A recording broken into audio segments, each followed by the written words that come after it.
Bueno, vamos a continuar con esta parte de esta unidad en donde vamos a ver reanimación cardiopulmonar. La reanimación cardiopulmonar se divide en dos grandes pilares, que es la reanimación cardiopulmonar básica y la reanimación cardiopulmonar avanzada, ¿sí? Vamos a hacer mucha base en lo que es la reanimación cardiopulmonar básica.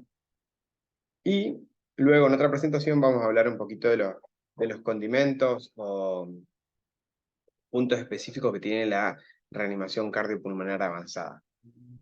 Vamos a comenzar con la presentación. Bien. La reanimación cardiopulmonar avanzada.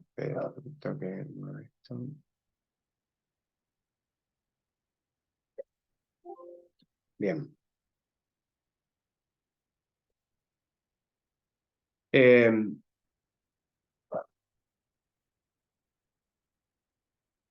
El paro cardíaco dice que es un cese de la actividad mecánica cardíaca.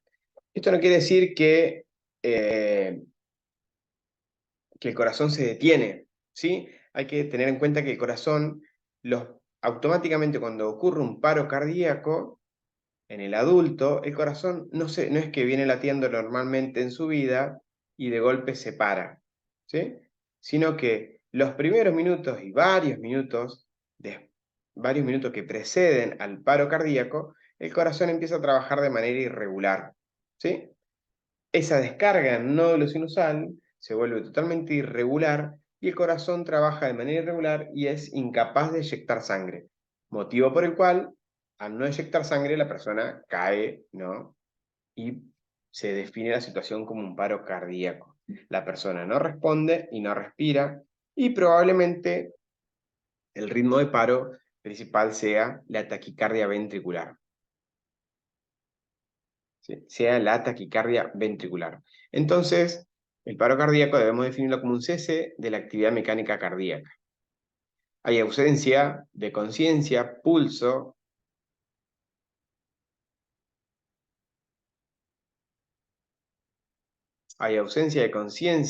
pulso y ventilación. Principalmente en los dos detalles que nos vamos a definir son en conciencia y ventilación. Vamos a tener un apartado aparte para lo que es la búsqueda o la identificación del pulso. Hay que tratar de establecer las causas y su pronóstico lo antes posible, y por supuesto que tiene una mortalidad elevadísima en un paro cardíaco, independientemente con la precocidad que se actúe o no. Debemos conocer también que en muchos lados hay que mejorar el sistema extrahospitalario y manejo de pacientes en los sistemas de emergencia. Entonces, las emergencias se tienen que tratar en el lugar, ¿sí? Un paciente en paro cardíaco jamás se debe ser trasladado. Los objetivos de la reanimación, restablecer, tenemos dos grandes objetivos, grandísimos, ¿no? Probablemente no lleguemos a cumplirlo en la mayoría de nuestras intervenciones en la reanimación.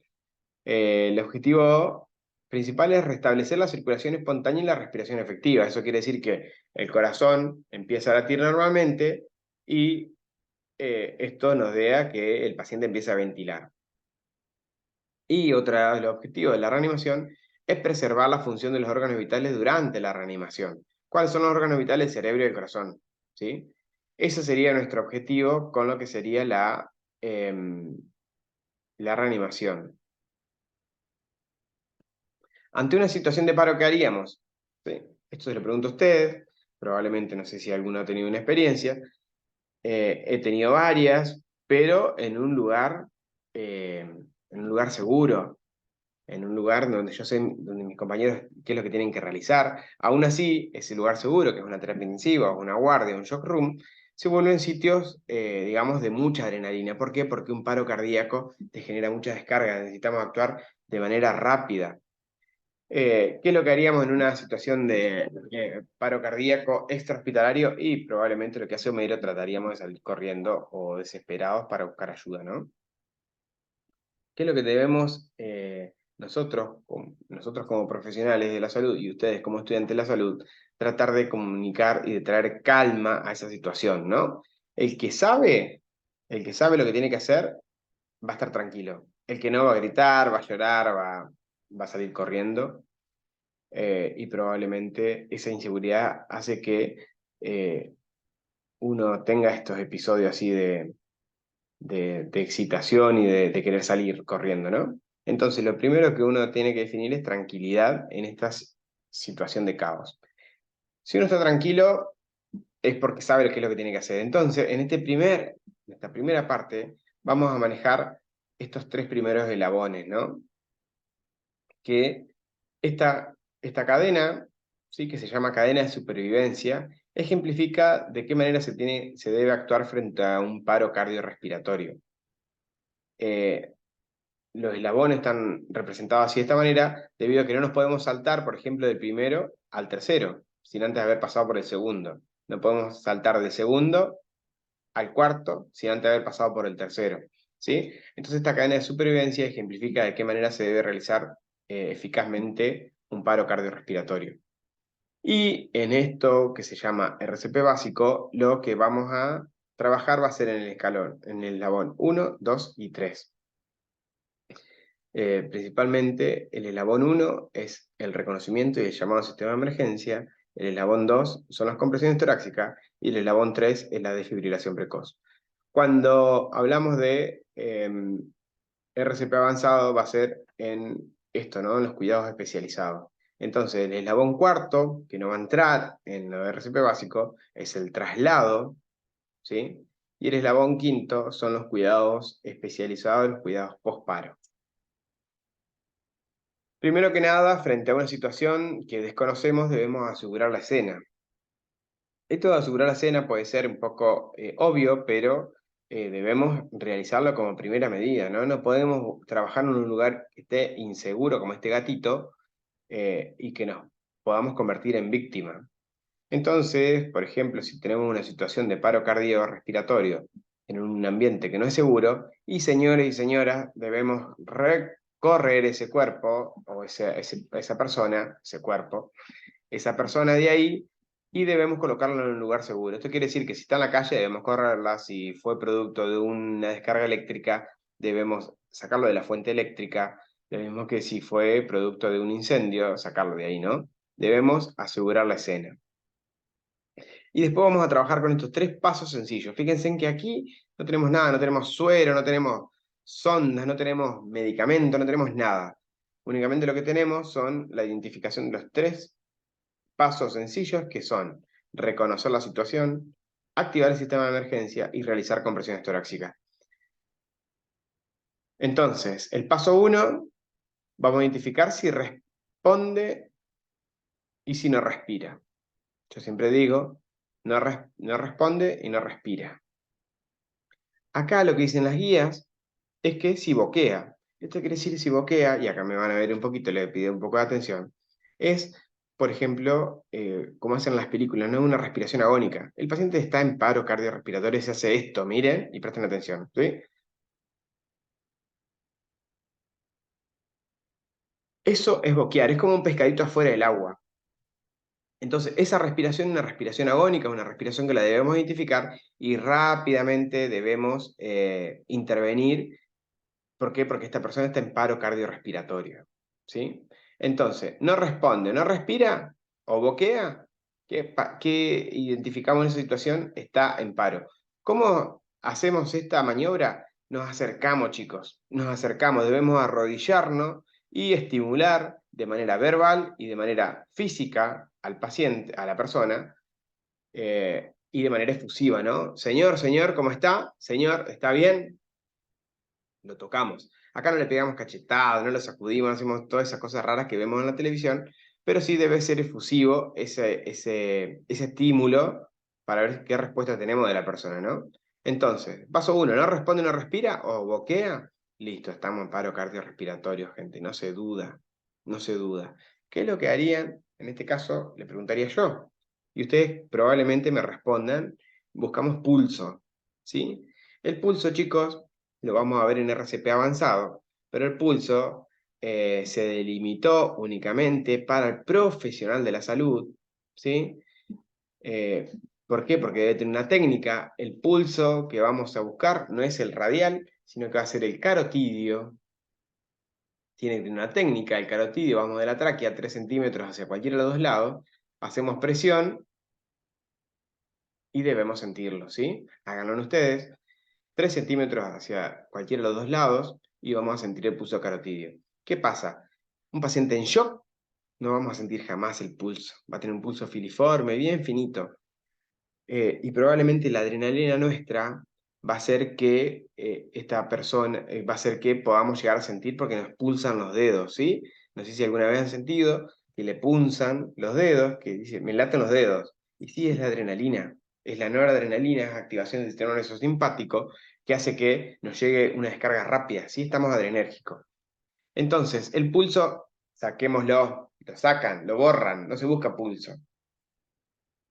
El paso 2 es la activación del sistema de emergencia. ¿A dónde vamos a llamar? Si estamos en la calle, vamos a llamar al 911, ¿sí? O en su defecto al 107. Principalmente el 911 porque siempre hay un patrullero dando vueltas, siempre hay un policía que nos puede llegar a ayudar, ellos están capacitados en estas maniobras, ¿no? Y si estamos en un lugar, como por ejemplo la facultad, tenemos un protocolo que es el protocolo de emergencia, que se activa de esa manera, ¿sí? Tenemos una emergencia, el tal y tal lado. Cuando nosotros hagamos el llamado telefónico debemos dar todos los datos posibles, ¿no? El llamado telefónico, la activación del sistema de emergencia la puede hacer uno mismo, el reanimador, o en el caso de que tercerice esa función o que delegue esa función, tiene que ser señalizado. O sea, vos que me estás mirando ahí, llama a 911 y decirle que estamos con una emergencia en tal y tal lado. ¿Sí? Y lo que debemos decir cuando llamamos al sistema de emergencia es que venga con un DEA. Esta palabrita puede llegar a ser la diferencia entre que si esta persona sabe o no de identificar la situación. Ya vamos a ver bien lo que es el DEA. Y el paso 3 es iniciar las compresiones torácicas hasta que llegue el sistema de emergencia o traigan un DEA. El DEA va a hacer la diferencia porque el DEA es el que va a proveer la descarga eléctrica para revertir toda esta situación de descontrol eléctrico que es el paro cardiorrespiratorio. Porque como vieron, y como dije, los primeros minutos del paro cardiorrespiratorio, el corazón se está moviendo de manera irregular y eso se llama taquicardia ventricular o fibrilación ventricular. Si en este momento le hacemos al paciente un electrocardiograma, seguramente vamos a ver las ondas que vimos anteriormente, ¿no? En la otra clase de electro, ¿sí? Esas ondas parejitas, anchas, con una frecuencia cardíaca por encima de 200. Eso se revierte únicamente se revierte con una descarga eléctrica, ¿sí? Nosotros con las compresiones torácicas lo único que hacemos es mantener un flujo circulante para evitar o disminuir un daño mayor al corazón y al cerebro. Esta es una manera, ¿no? Se moviliza con precaución ante una sospecha de trauma, no se lo sacude, no se lo levanta, ¿eh? Evaluamos la capacidad de respuesta, se activa el sistema de emergencia llamando al 911. Este es uno de los principales cambios que hubo allá por el 2010, hace ya muchos años, en que se cambió el ABC de la RCP por el CAB. ¿Sí? Fíjense en que el ABC era prioritario primero abrir la vía aérea, después ventilar y después comprimir. Y ya desde el 2010, este gran cambio que se propuso es que se dio mayor énfasis a las compresiones torácicas y menor énfasis a la ventilación, de manera tal que ya en este momento directamente ni le recomendamos a lo que es la ventilación boca a boca. Entonces, el C es la compresión, el A es la apertura de la vía aérea y el B es la ventilación. Entonces, ese es el CAB de la RCP básica.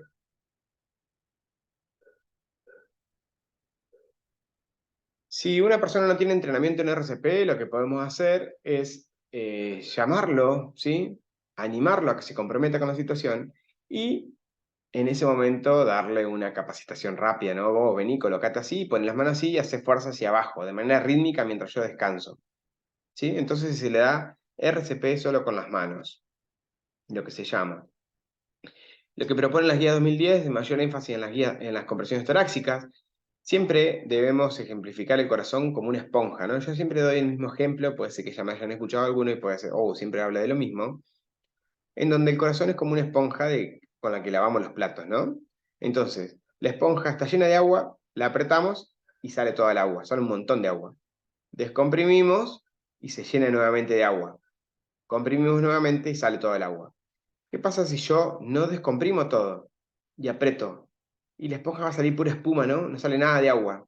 Entonces, eso pasa lo mismo con las compresiones del corazón, porque es importante tanto la compresión como la relajación, o sea, comprimir y descomprimir sin levantar los brazos.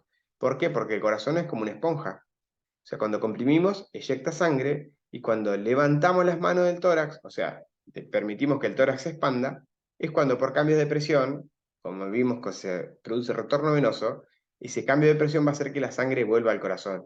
Si yo no permito un retroceso del tórax, o sea, que este se eleve a su tamaño normal, la sangre no va a volver al corazón, entonces vamos a estar aplastando un corazón vacío. De por sí, ya debemos saber que la cantidad de sangre que eyecta el corazón es sumamente crítica, que permite que se irrigue el corazón mismo y un poquito hacia la cabeza, se olvida del riñón, del intestino, de la piel, se olvida de todos los demás órganos, porque es súper crítico la cantidad de sangre que sale del corazón en cada compresión. Entonces es tan importante la compresión como es importante la relajación para que este corazón se vuelva a completar de sangre nuevamente, ¿no? La manera de comprimir es una compresión fuerte y rápida. Debemos ir a una frecuencia de 120 compresiones por minuto. Es sumamente rápido, es sumamente veloz la manera que debemos realizarla, ¿sí? Como ya dijimos, frecuencia de 120 compresiones por minuto. Debemos minimizar el tiempo de interrupciones. Y esto lo vamos a ver en la práctica cuando hagamos la parte de simulación, cómo debemos realizar el cambio de reanimadores, ¿sí? Porque una vez que se empezó con las compresiones torácicas, no se despegan las manos del tórax, ¿sí? No se despegan las manos del tórax hasta que llega el equipo el sistema de emergencia o llega el DEA y se coloca el desfibrilador. Mientras tanto, cuando uno dice no se despegan, quiere decir que el intercambio de reanimadores debe ser sincrónico, ¿sí? No podemos, bueno, che, me cansé, a ver quién sigue, ¿no? Debemos estar... debemos ser secundados por alguien, ¿no? No podemos dejar a la persona sin que reciba compresiones torácicas. Y las interrupciones, esto quiere decir, bueno, che, pará, me cansé, o dale, seguís vos, no debe existir eso. Tiene que estar continuamente. Levanto las manos yo y automáticamente la coloca el otro reanimador. Dar una profundidad al tórax de al menos 5 centímetros o que sea visible, ¿sí? Debemos ver que se hunda ese tórax y debemos permitir, y lo puse acá en rojo porque ya vieron cuál es la importancia de que este tórax tenga una excursión completa o una expansión completa. Después de cada compresión, esto nos va a permitir que vuelva la sangre al corazón y una vez que lo comprimamos, podamos eyectar, ¿sí?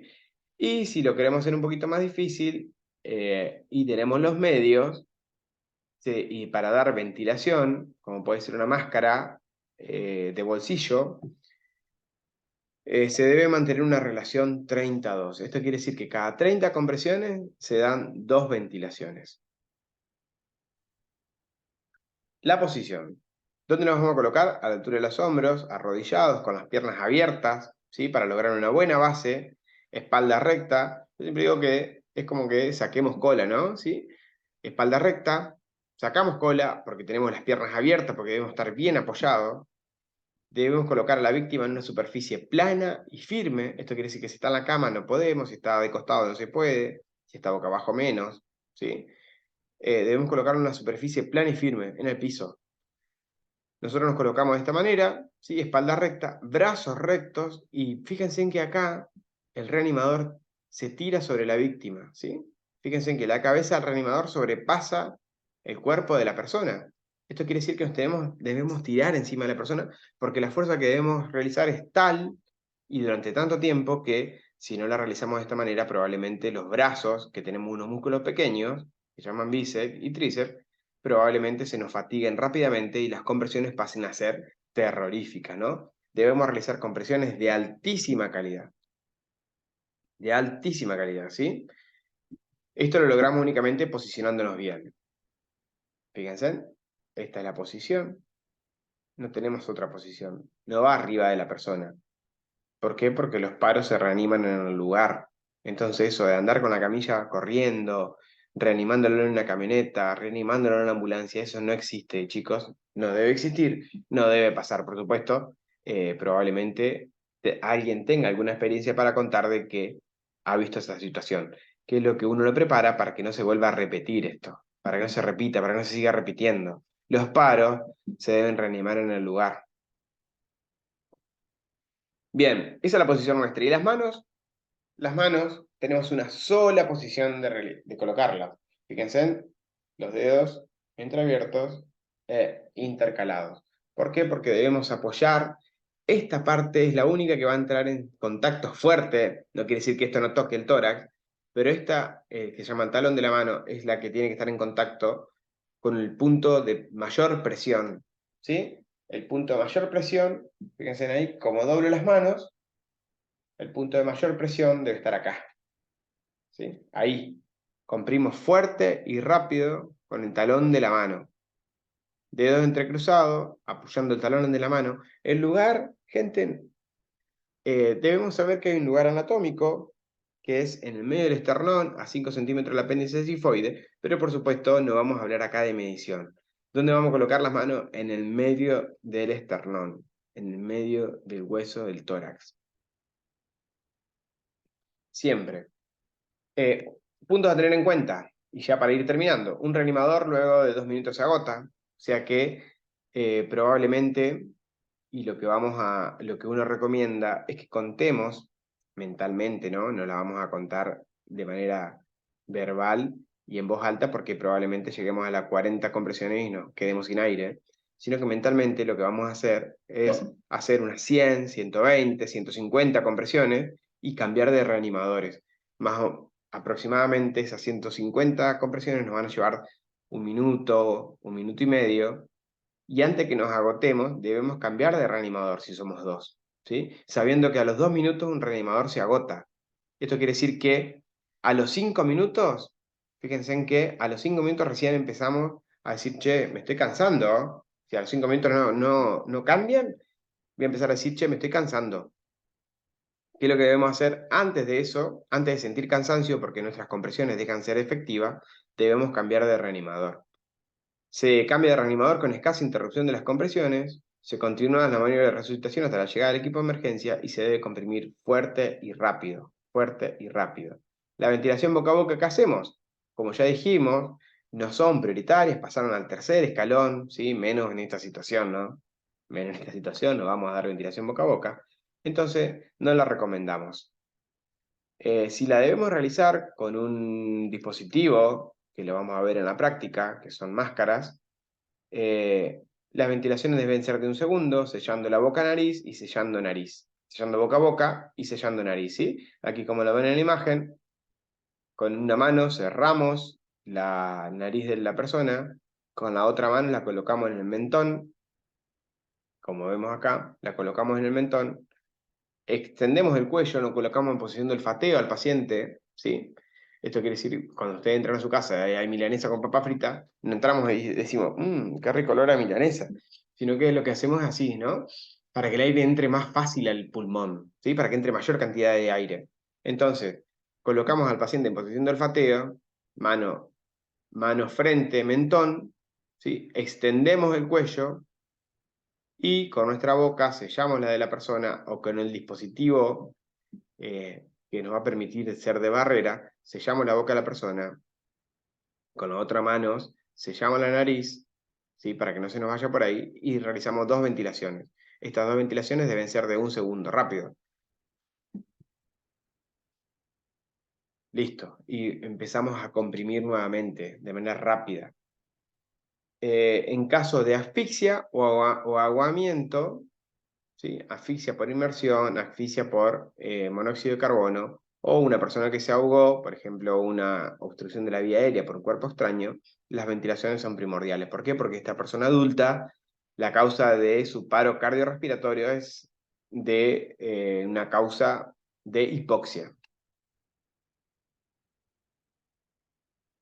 Si somos 2 reanimadores, uno ventila, el otro comprime, y si soy único reanimador, debido a esta misma posición, lo único que hago es moverme hacia un costado y darle ventilaciones boca a boca.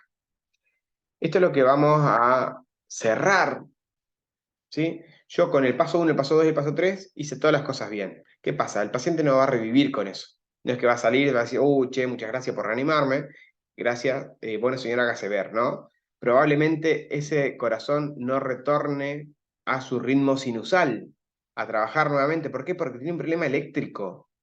Y un problema eléctrico lo voy a resolver con electricidad. En este caso, este dispositivo que se llama DEA, desfibrilador externo automático, que hay mucha variedad de diferentes dispositivos.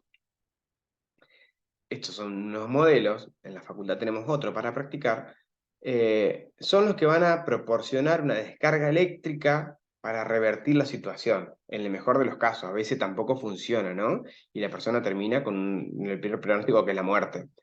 El DEA lo puede utilizar cualquier persona, ¿sí? Es un dispositivo ultra seguro, siempre utilizándolo de manera correcta. Es un dispositivo que va a ser sumamente seguro, ¿sí? DEA, recuerden, desfibrilador externo automático. ¿Con qué lo vamos a utilizar? Con toda persona que no responda. Es un mínimo entrenamiento que lleva. Este dispositivo, lo único que debemos realizar es prenderlo. Al encenderlo nos va a dar instrucciones de cómo debemos avanzar. La característica que tiene esas instrucciones es que si no le hacemos caso, no avanza. O sea, dice, paso 1, coloque los parches sobre la piel descubierta del paciente y enchufe el conector en la luz titilante. Algo así dicen los desfibriladores que tenemos en la facultad. Entonces vos colocás los parches, si te demorás, te sigue dando la misma instrucción, o por si no escuchás, a los segundos te vuelve a repetir la misma instrucción, y así hasta que completás la instrucción. O sea, colocás los parches primero y luego conectás. Una vez que conectás, te avanza a otra instrucción, ¿sí? Esto quiere decir que debemos hacerle caso, debemos escucharlo, porque las instrucciones nos van a permitir, le va a permitir al equipo avanzar al mismo para detectar estas arritmias. Lo que hace básicamente el DEA es, con estos parches que van a ir sobre la piel del paciente, es detectar arritmias, ¿sí? Y para lo único que está diseñado el DEA es para detectar arritmias ventriculares. Esto quiere decir que va a detectar o la taquicardia ventricular o la fibrilación ventricular, ¿sí? Que es un ritmo irregular. Después no va a detectar más nada. O sea que si el corazón, en el mejor de los casos, está funcionando bien, el equipo no te va a decir, este paciente está con el corazón bien, ¿sí? No es necesario que lo reanimen. Lo que te va a decir en esa situación va que analices, vos inteligente, que analices la situación, ¿sí? Entonces, ¿qué es lo que vas a ver? Una persona que respira. Listo, respira, su corazón funciona, no es necesario reanimarlo. En cambio, si él, por otro lado, te dice, no es necesaria una descarga, analice la situación, puede ser que el corazón esté parado, ¿sí? Esté totalmente parado, esté quieto. Esto quiere decir que no hay nada eléctricamente para revertir. Entonces, ¿qué es lo que tenés que hacer ahí? Analizar la situación. Probablemente, si el corazón está parado, la persona no respire y debas continuar con las compresiones torácicas, ¿sí? Este equipo cada 2 minutos hace un análisis de la situación. Entonces cada 2 minutos va a dar otras instrucciones. En este caso, a los 2 minutos te va a decir que no lo toques, analizando la situación, aléjese de la persona, y si identificas que hay que hacer una descarga eléctrica, te va a decir que te alejes, que no lo toques nuevamente. Todo esto va a durar unos 20, 30 segundos aproximadamente. Mientras tanto, en ese tiempo, no se lo toca a la persona. ¿Por qué? Porque está haciendo la lectura de estos electrodos, ¿sí? Y si la lectura la hace mal porque lo tocamos, y el equipo no es inteligente. Entonces, a los 2 minutos te va a decir, es necesario realizar una descarga. El equipo se va a cargar, ¿sí? A una energía que se mide en joules, ¿sí? Y va a realizar la descarga. Te va a habilitar a vos, te va a habilitar este botoncito que tiene acá, por ejemplo, y va a decir, apriete el botón naranja para habilitar la descarga. Y vos lo que tenés que hacer es apretar el botón naranja y le va a producir una descarga eléctrica al paciente que probablemente se sacuda, ¿sí? Cuando veamos cardioversión y desfibrilación, vamos a ver qué tipo de energía y cómo se realiza esa descarga, ¿sí? Pero el DEA, este dispositivo externo automático o desfibrilador externo automático, simplifica a todo lo que es ese equipo aparatoso, que lo vamos a ver cuando veamos cardioversión y desfibrilación, para que toda persona pueda manipular de manera segura la desfibrilación, ¿sí?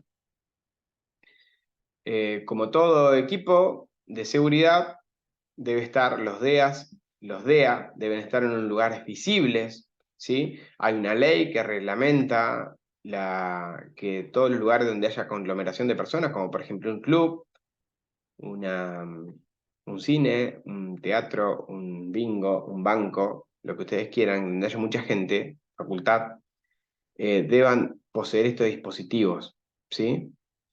Estos dispositivos deben estar en lugares conocidos por todo el mundo, deben estar en lugares visibles como los matafuegos, y por supuesto, vieron cómo tienen los matafuegos, también las instrucciones al costado. Estas son las instrucciones que tienen los DEA al costado.